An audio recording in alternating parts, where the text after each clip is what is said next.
Hello and welcome to All Talks with Cafemutual. I'm Suhail Chagla and today I'm joined by Shalini Gupta, Director of Family Office and Institutional Sales at Ambit Asset Management. Shalini, welcome to the show. Thank you. It's a pleasure having you and I'd like to ask you how is it at CafeAlt today? So CafeAlt conferences are always very insightful. I have been attending the conferences since a long time. Of course, for the alternates, actually Ambit Asset Management has partnered for the second year, including the maiden one. So very excited to be here. All right, and I'll get right into it. You work in a family office, and I'd like to ask you a question regarding the biggest challenges you face. So currently, the ultra HNIs and the HNI population in India is rapidly growing. So I'd like to ask you, what are the biggest challenges that you face when it comes to explaining PMS to them? So actually the challenges are not so much explaining to them, but obviously within the country there are different set of investors who are at very different stages and maturity levels in terms of their investing experience in through the organized structures. Most entrepreneurs from an investor perspective have been putting equity on the table through direct through direct investing or through the marketplace in some format. The question is not so much of it is a difficult thing to explain. Quite a few people, and most second gen and the third gen and the family offices are very well exposed. It is more to deal with the preconceived notions on the institutions and certain frameworks which automatically people equate cost equal to value or reduction in cost equal to value. But I think increasingly people are realizing that that's not the case, and you have to have an optimal balance. Obviously, when you are entering into something new, the cost levels are higher, but as scale comes into the industry as well as in the investment world, the cost as a consequence of industry and what's at stakes do come down. But cost is just a fraction of that investment decision. Cost is the last of it. I think the more difficult part is balancing between different style of managers that people choose, evaluating and riding through the cycle of that manager's performance. I think that is wherein most people act too quickly or act too late, and that's wherein I think that's the difficult balancing part which institutions and family offices have to maintain while dealing with the asset managers, and likewise the asset managers when they are working with the clients to work through the life cycle.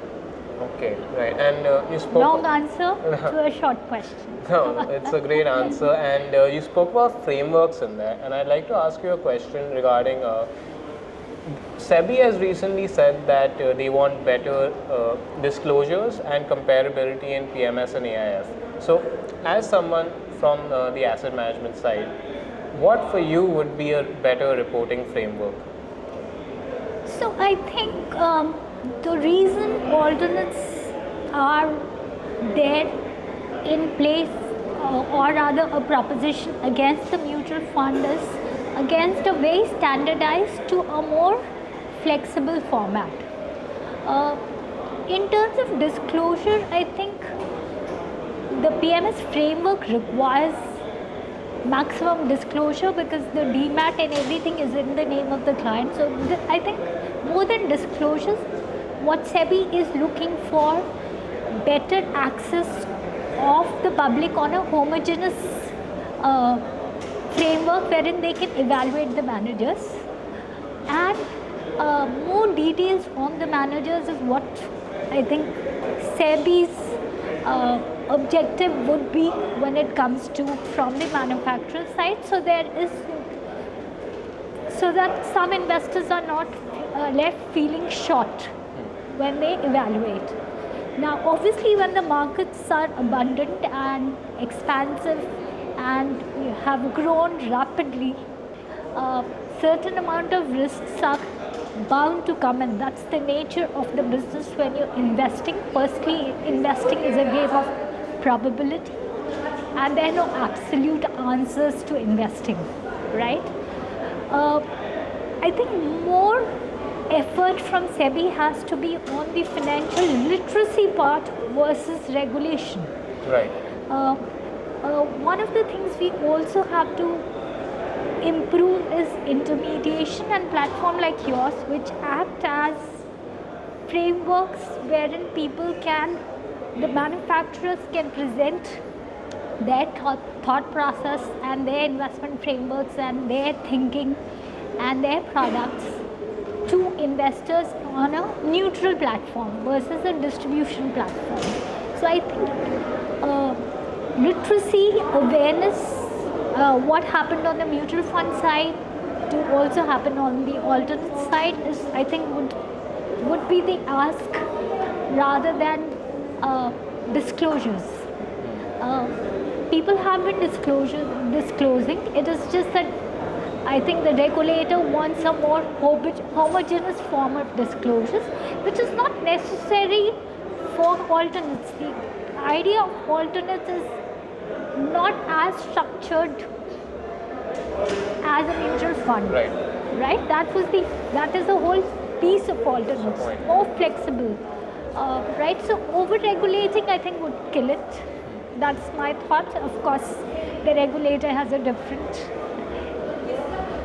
thought and angle to how they look at manufacturers in the financial services space. Okay, a very interesting response for you. And I'd like to ask you to give a few words of advice to the distributors out there. As we know that in terms of mutual funds, there are about 2 lakh distributors, but PMS and AIF have a fraction of that in terms of distributors. So what advice would you give? Why would you recommend they come into this industry? So I think firstly, alternates are not in either or when it comes to, it's not an either or choice for investors. Incrementally, people look for different level of sophistication when it comes to their investments. They are aware there's a bundle of products and strategies which are available in the mutual fund side, and people have wider experience over there. But when it comes to more bespoke, more curated, more differently structured, then people are going to be looking at alternates. And to stay away from something which is not as if in your comfort zone, I think would be disservice to your investors, because as the wealth grows, as financialization improves, more and more investors are going to be looking for complementing their investment book to different kind of products, different kind of asset classes, as well as different structures in which they buy the same investment strategies. So I think to not offer that or to evaluate that would be disservice to your investors and to your business as well. Right? Another thing which is very pertinent is it is not that a platform or a structure is inherently bad or good, right? It is what is made of it is going to, make the difference, right? So you should not categorize a structure or write it off instantly. If something has evolved over a period of time and has been there and globally also as a practice, obviously there is virtue and there is rationale to it. And that's it for our main questions. And we're going to move on to a rapid fire round, and I'm actually going to follow up on what you said about looking to the global standards. So my first rapid fire question is, one financial habit that Indians should steal from Americans, or vice versa.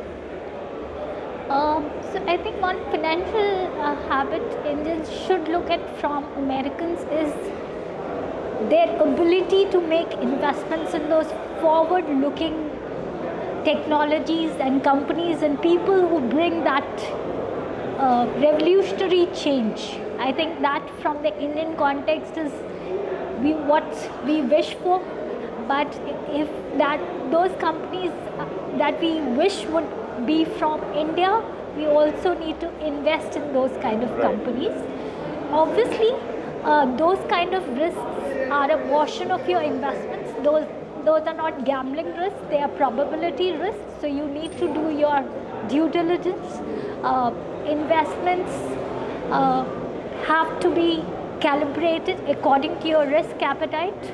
Some of us have the capacity to take those risks, should take that risk, and we should celebrate that. All right, that's a great answer. And my next rapid fire question is, in one word, fill in the blank question. The future of the Indian wealth management industry is dash. Oh, we've just started off. So I think we are on the first or second step of it. First step. Yes, so we have a long way ahead. I think one of the things which happens when your next gen becomes more savvy is their understanding of money and what can money do for you, and the learnings that should come with money and handling of money. Okay, all right then. Thank you for your insightful answers. Is there anything you'd like to add? All the best. I think the capital market is an integral part of every individual in some format or the other, and it's a very responsible field of work.